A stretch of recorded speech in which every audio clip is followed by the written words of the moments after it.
How's it going, ladies and gentle strikers? I'm Ryan Clipso. I'm joined today by my co-caster, Sarah. What's up, everyone? Good And evening. are you guys ready for CCL game day? Our first match coming up shortly is St. Clair Saints versus Texas A&M White. I'm excited for a fun day of collegiate striking, and we'll get into it as soon as our lobby is set up. Looks like for game one, we're going to Atlas's lab. The pick bands. Yeah, it looks like band one, St. Clair, band Oni Village, and then Texas A&M White went for Amy's app. And then first map, Atlas Lab, St. Clair Saints, pretty standard. Any thoughts on that, Sarah? Atlas Lab is a good map for them. We have played against them in scrims on this map, and I think they do play very well on it.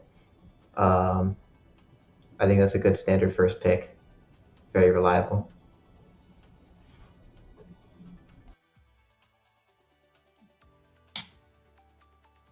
Yeah, and pick two Night Market, another standard map. It's we get two very standard picks, and then band three Clarion, band four Demon Deus, and then the leftover if we go to game three, Tycho Temple.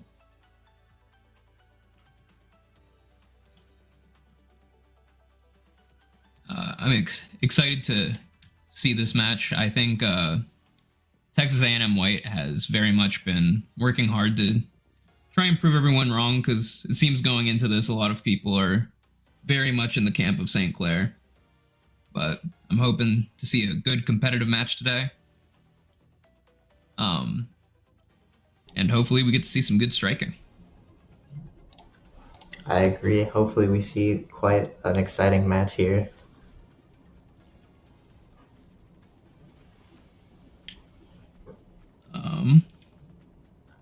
Looks like the players are getting ready. Yep. Ooh, yeah, we're entering the lobby now, entering game.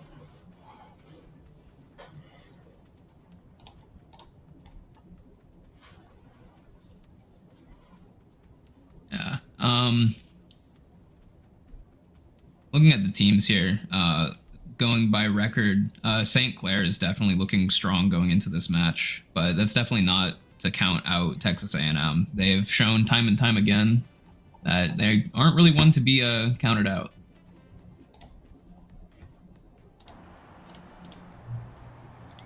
Into lobby now. Looks like we're seeing a Mako hover and a Finny midfield hover on the side of Texas A&M. Pretty interesting comp for Atlas's lab, considering that you have the black hole in the center, and any bit of damage counts. Looks like an Asher band coming out. Understandable, if you ask me.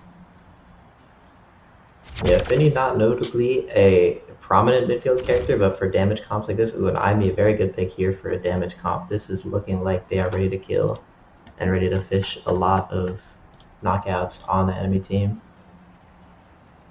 Yeah, when you're playing on Atlas's lab, you have the black hole in the center, and that's a free source of damage that both teams can utilize.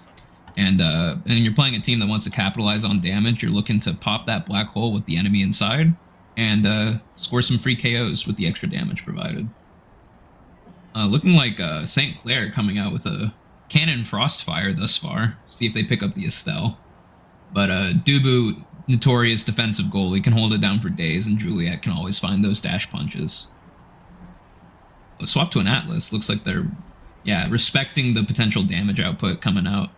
Yeah, very good pick into the Luna here as well. Luna's got a lot of damage, and she can easily fish a lot of KOs, so hopefully the Atlas will mitigate some of that, while still providing good damage on the Juliet when she tries to go for any scores.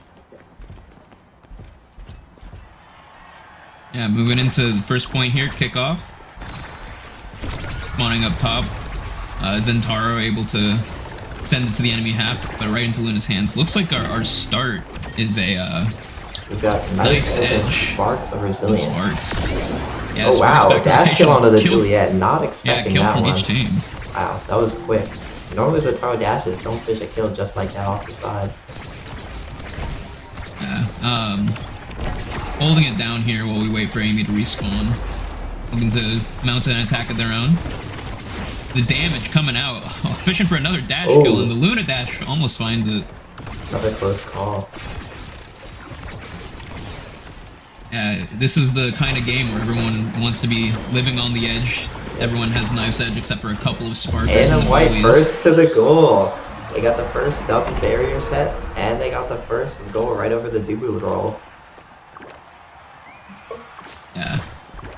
We see both goalies running a Spark plus Strike Shot, pretty standard for the lockdown type of goalie. But the Knife's Edge on both the forwards mean that they're going to be able to rotate when they're moving along the edges very quickly, but it does pose something of a risk, especially when you're dealing with like a Juliet or an Amy who can just blink you off when you're not expecting it. So Yeah, it's going to require a lot of double-edged sword vigilance. there. You get the Players are extra going to have to be speed, but vigilant. you gotta be careful and not get knocked right off the edge at full health. Second barrier goes down. Looking like it's time for St. Clair to maybe mount another attack. Strike board's coming out for Shiraisu. The dash. Not quite able to find it. And out the back of their own goal. Oh, but the black hole! What an Wasn't ready for the unfortunate spawn. black hole pop.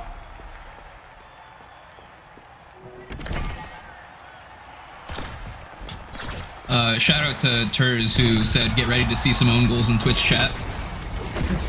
Living up to that. Yeah, definitely not disappointing. Yeah. And you see on Embered right now, they're like really low, and that's Good because they offensive stepped wall into the black here. hole. They really put a lot of pressure right there, but they unfortunately couldn't capitalize at all.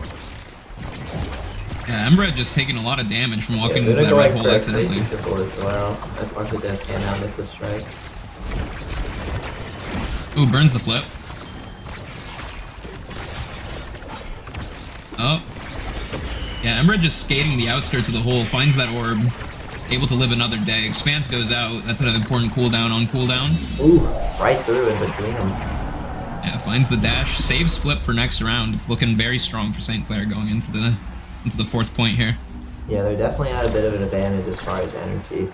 Ami will be coming up with a flip as well, and she does have kickoff on her side. Yeah, looking for a dash punch there, unable to find it because Amy, while having the move speed on the edge, able to just kind of navigate around. Available passes to Isu. Looking for a play in the corner. Expanse comes out. Passing around the black hole. Ooh. Beautiful curve pass and great strike placement from Embered right there to take first set.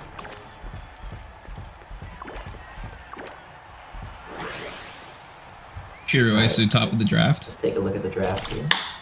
Ooh, this one is a bit of a spicy first draft to start the game. A lot of powerful awakenings to go around.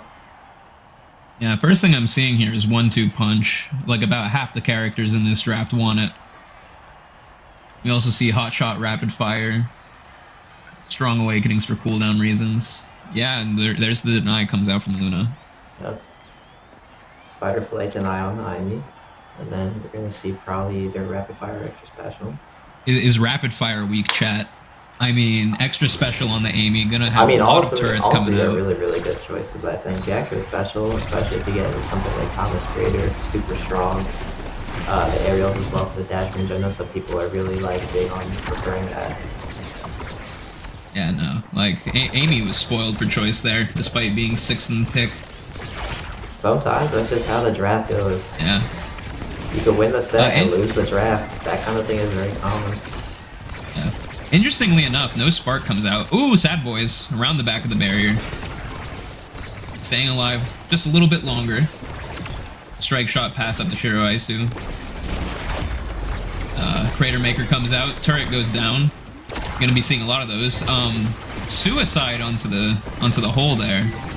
Atlas ult makes up for some of the extra damage taken. Expanse comes out, and a punch seals the deal.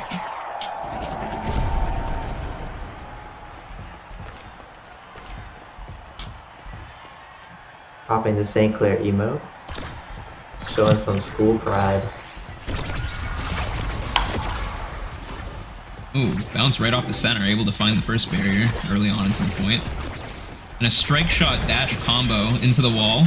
Blocked in that corner, will be able to dig.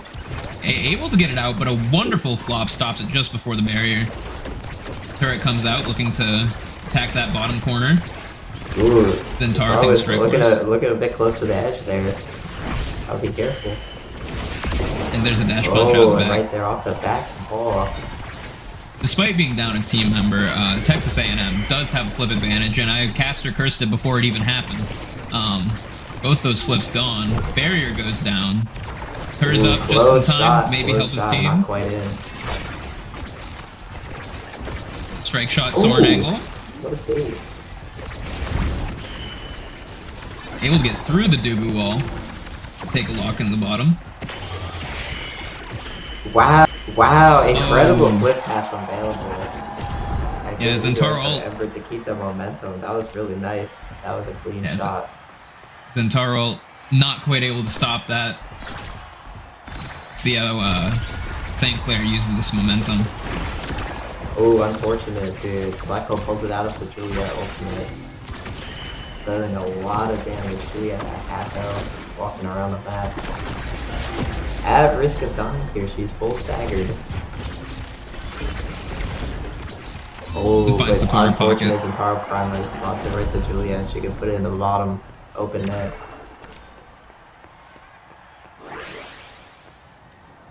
Juliet, MVP of this set, let's see what she can get a hold of. There's Sparks here, Rampage, Big Fish, Perfect Form, Egoist, Prize Fighter. Yeah, everyone's moving around. What is Juliet going to opt for? The size makes sense. First, that's an interesting choice considering Perfect Form is up for Zentaro. Probably his best. Oh wait, ooh, yeah. Will be denied. Luna makes is sense. forced to deny. Definitely Zentaro's best awakening, I would say. Yeah, available. Going to continue sparking. Reduction. You have a second spark online for Dubu. Atlas opting instead for Twin Drive, which is very, very strong on the character. But that extra power on Dubu is going to make some flops her a little bit harder than you'd expect. And oh wow, Turs goes down. Good draft for both teams. Hey, you only need one barrier. Give it up. Oh, good the strike. dash punch gets the other. Right there, yeah.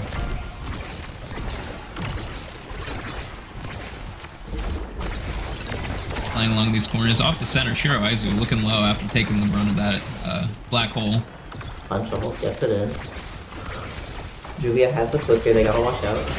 Ooh, yeah, Turs preemptively evading, respecting the dash punch. The twin drive. Strike shot clear comes out, center's coming up. Unable to steal the core away from Embered this time.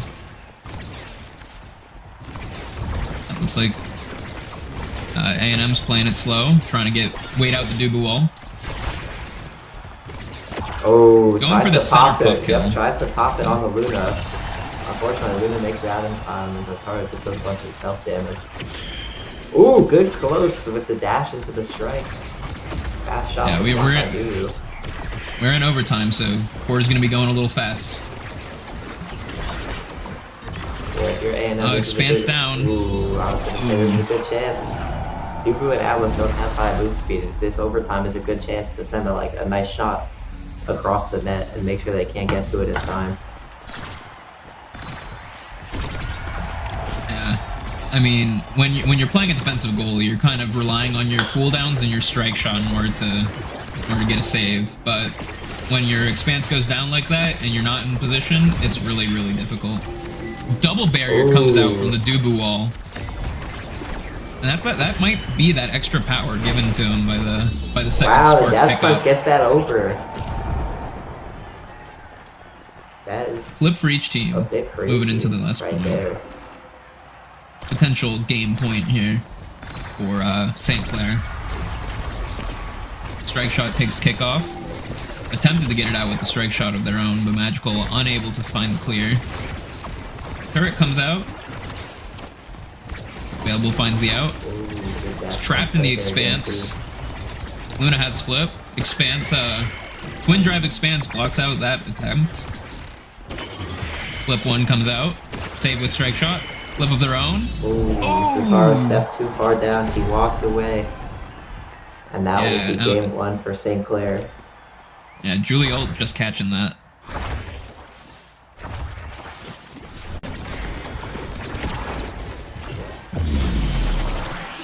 I mean, honestly, it's an interesting game whenever you see when you see a nice edge start. All the forwards are moving around a lot faster than you'd expect, but it comes at a risk, and we saw that in terms of damage. Looking at the performance of St. Clair that game. They were just able to find some picks and be able to keep momentum with the core going red.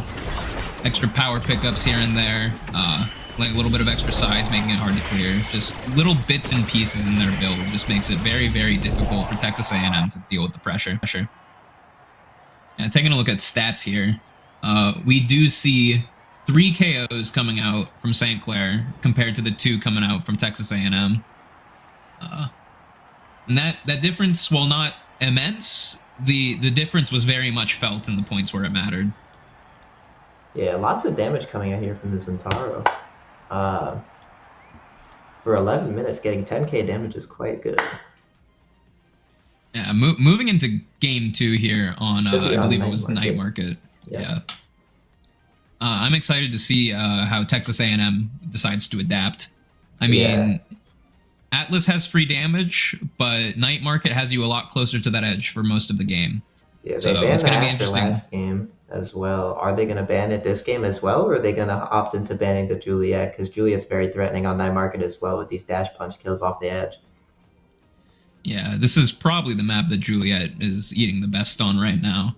And compared to Atlas's lab, you're going to see a team that is more coordinated in their passing plays is going to thrive here. So I think Texas A&M has a right to be worried about what St. Clair is going to be pulling out on Night Market. That being said, it is a fairly neutral map, and I'm excited to see how Texas A&M responds. Yeah, I'm very curious to see what they do about these threatening like brawler picks from Embered. Loading into game here. Mm-hmm. All right, we're loading into the game right about now, so we're going to get onto the character select screen. Looks like we might have a lobby bug here. Oh, it's very possible. Yeah. We'll get into that game at some point. Yeah, just another minute, but what do you think that St. Clair is going to do this game? Do you think they're just going to run like exactly what they were before, very similar comp, try to just do the same thing? I think that would make sense for them. I mean, we didn't lobby bug. It just took a while. Yeah. It would make sense for St. Clair to maintain their similar strategy. But I'm curious if the bans are going to look any different. Do you remember what they banned last game on the St. Clair side? I don't remember. I know we saw the Asher ban, and I think the other was a Juno. Game. Yeah. We're going to see the Asher ban once again. Makes sense. They do opt to still ban the Asher. Same 2 bans both games, so they don't really want to change their ban strategy. And it looks like a pretty similar pick strategy as well here. Ooh, never mind. Changing to the Kai instead of the I. They lost some haste. Ooh, never mind. Changing my maybe the Amy after all. Yeah. I think both comps that we saw last game worked just as well on Night Market, save maybe the Luna with a little bit less of an open map. But it can absolutely work. And if Texas A&M doesn't want to mix it up, St. Clair shouldn't see a reason to either. Finney comes out. We're going to be seeing the Finney midfield here. I have seen this pick from Shiro. Very good on the Finney midfield on maps like this where it's closed off in some senses. The secondary is very good at locking down some areas and also applying lots of damage pressure. And we do also see the Julie coming back from St. Clair. Can we expect a Dubu here as last pick? Yep. Okay, very similar comps for both teams. One's exactly the same and one's switching to Luna for a Finney. Yeah. I mean, we do see the Juliet once again. Embred was doing very well with the dash punches and finding angles on the enemy net. On Night Market, we might expect to see even more kills. We will see, especially with a little bit of extra damage coming out from the Finney triple take. Speak of, lands on Zentaro there, already at half health. First barrier goes down, wins a strike war for the second, and now we're in corner pressure with the expanse down. Making good use of that space with the triples there on the Finney. Making sure that they don't have to give up the core too early. Oh, close with the Julie special. And slots it right in the bottom before the Zentaro primary can come out. Yeah, the ability to rotate that core there. Very, very functional team play there. Being able to get around the abilities instead of through them. Yeah, the way that Shiro sets up for Emperor, and the way that Emperor is always up there, like getting ready to get in the goalie's face. Very good. Very like lots of pressure. We do see the Monumentalist Finny ult come out there. Very difficult to deal with. And we also have Sparks once again. Spark of Power and Monumentalist was our start. We see Atlas and Finny and Amy opting for Monumentalist, while rest of the characters in this game was opted for Sparks. Interesting option for Emperor there. He jumps in, tops a flip, and shoots it right in the bottom. He gets a goal for Sinclair. Now they're up 2-0. Looking to close out this first set and get a good priority in the first draft. Yeah, it looks like flip comes out, but it looks Wall shuts out the flip. One more flip from the side of Texas A&M. Hopefully being used for defense here. Able to get it out without it. Waits out the flip so he doesn't have to shoot it into the Finny. Strike Ward does take the top barrier. Finny coming in with flip in the corner. And a dash punch takes it. Passes, but cut by Zen. Does not need to use it. As Emperor eats the Atlas expansive, stops it from going full to its full size, so the core can slot right through the top. Yeah, interesting draft we see here. Awakenings again on this first draft. We see the adrenaline rush in cases Julie can close out some kills. We see the egoist. We see the stacks on stacks. We see the rapid fire. Yeah, I think Stagger Swagger might be an underrated pickup here for Zentaro, opting for Egoist instead, which is also a fantastic awakening. But when you're dealing with a Finny and a Juliet and a Dubu, just that damage will add up, and some survivability. Looks like the Amy will pick that up instead. I'm sure Turs will make good use of the extra speed and survivability. On Night Market, you can't underestimate the power of rotation. Being able to take those paths through the center and rotate right where the core needs to be, it's very powerful. Night Market bounce. Takes first barrier.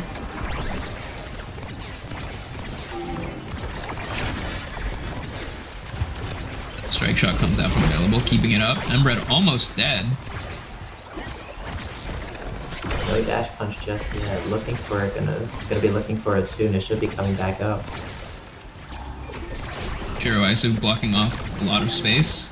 Good glitch pop gets the barrier right there from the up clear. Dash punch finds a kill on Aimu. Yeah, that's that 5% from Built Different.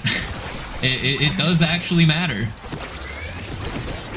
A similar dash punch happened in set 1, did not find the kill, but an extra 5% finds it there, and inside of a Finial. They don't have Built Different, I don't believe. Egoist went Taro. Oh, you're right. I had it backwards. Wrong brawler.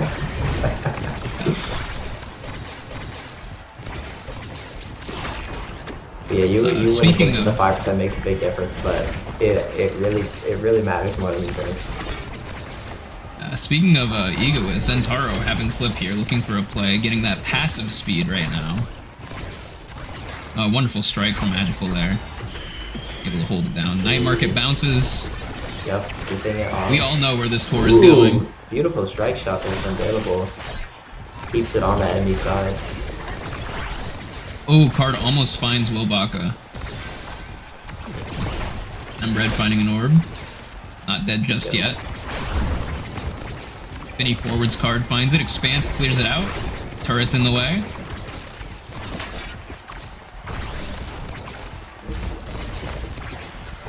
Playing for this corner.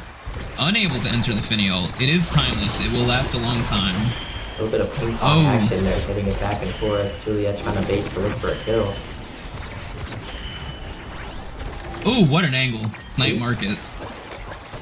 Then he tries to go for a dribble play with the primary. Doesn't really pan out. Yep. Ooh, good strike timing there. Gets it right through the Zentaro ult and makes it blast out towards their own goal. Good yeah, Zentaro once again getting the passive benefit of Egoist, of the speed bonus without really getting to utilize the the initial speed boost. Oh, Oh, and it there's the doesn't flip. matter anyway. Finds a good kill with the dash punch. Always got to be careful, especially when you have flip. You're going to be a much bigger target on your head. Atlas ult comes out trying to keep Turs alive. No energy to evade, so you gotta play with what stagger you have. 2 flips on the side of St. Clair. Hopefully able to transition this into an offensive play. Embred has the core, wins a strike, or takes the last barrier, looking for a set point. Shiroizo dribbling. Dribbles there. Doesn't get much out of it. Maybe stalls for a couple cooldowns for the Juliet. 1 flip goes out, is caught in the Finny ult. Are we gonna use the That's flip timeless, here? it's not going anywhere. Triple take hits it slightly backwards. Oh! Unable to find the flop save. However, Texas A&M is down a striker. Hits it around the midfield. Wilbach is back up. 1 flip comes out, caught in the Zen ult. Ooh! Finny ult right there. Ooh, on the goal line. And it's stunning both the defenders. Yeah, That's double gonna close out creation the size second Finny. set. Double creation size Finny is a pain to deal with. The extra duration means that you can't even like get it out in a timely fashion. If you can't get it out in a timely fashion, then it's gonna be stuck in there forever. Atlas gonna take the twin drive away. Yeah. Speaking of Off the duration, explosive entrance as well over the perfect form. yeah. Some people say if you don't have a dash training on Zentaro, you're not playing the game yet. We're gonna see how true that holds if Wilbaka can begin to mount a comeback with extra dash. I will But disagree. As a resident Zentaro player on deck, I will disagree. Yeah. It does help a lot though. No doubt about it. A lot of Zentaro's is enabled by having that 1 dash training. Yes. Finny ult stuck in the corner, Ooh. sneaks around. Yeah, unfortunate. Dash punch finds a kill. The core slip right through. Available, able to walk up. Help There's support got a team. little bit of a power play here. Kind of burning Dribbling out off the corner, baiting abilities. Kind of burning out the clock, but they still get it in before the respawn comes in with the Juliet punch. Yeah. We also see Shiroizu picking up Siege Machine during that draft. Extra duration, extra damage on the ult, and also extra projectile range. So all around a very solid pickup for Shiroizu here. Much more kill threat, especially from larger duration, like larger distances on the map. They're just looking to be more of a threat at all times.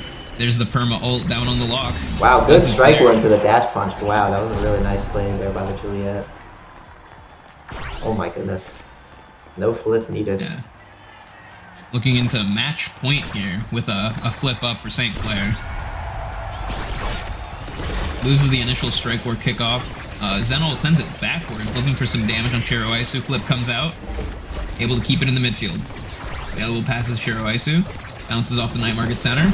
Amazing strike shot clear. Saves the barrier. Liv comes out, saving Zentaro's life. Primary stall, not quite able to find a barrier. Shiroizu misses strikes. Slightly backwards. Expanse comes out, blocks the barrier.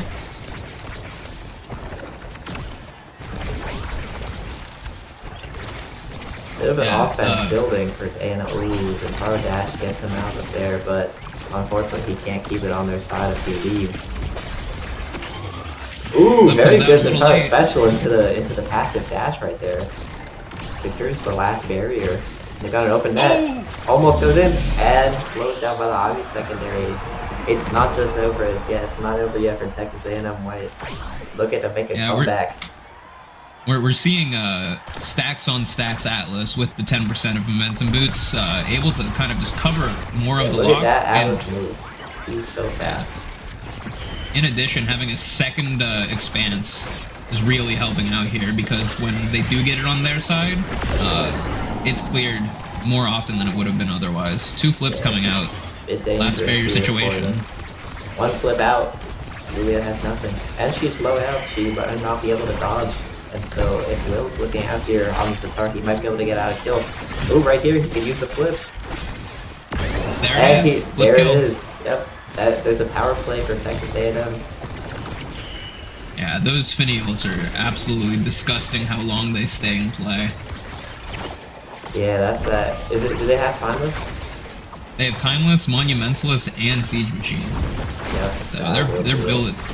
They're very much built for that that ultimate. Ooh, dash punch into Strike Ward takes the bottom barrier. Can they keep it out of the finial? They can for now. Ooh, Doesn't mean it's going away. Flip comes out. Oh, almost. So made. close. Unfortunate.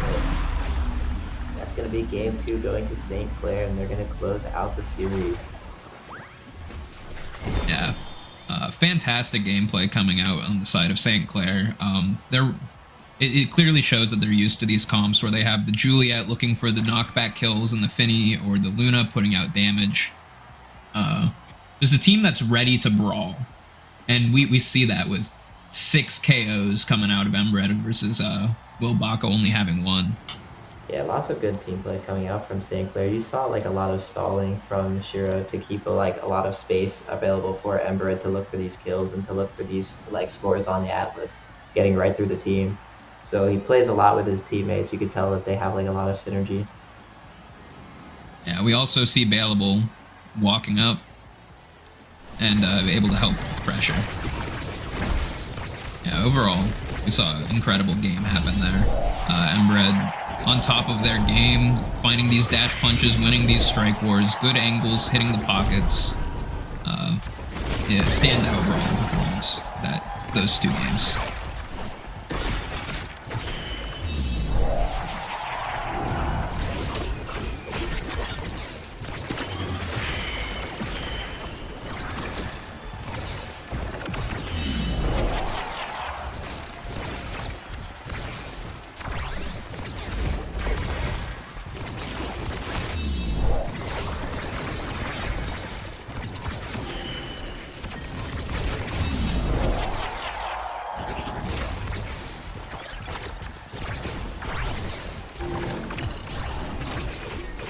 If I were Texas A&M, I wouldn't feel too bad about losing to this game. Like, it may not have been like a ton of goals for them on this side, but I think they can be proud of how they played. Like, they have some good moments there, especially on the defensive side. You felt like Atlas was able to hold it down for quite a while, even though they had a lot of offensive pressure.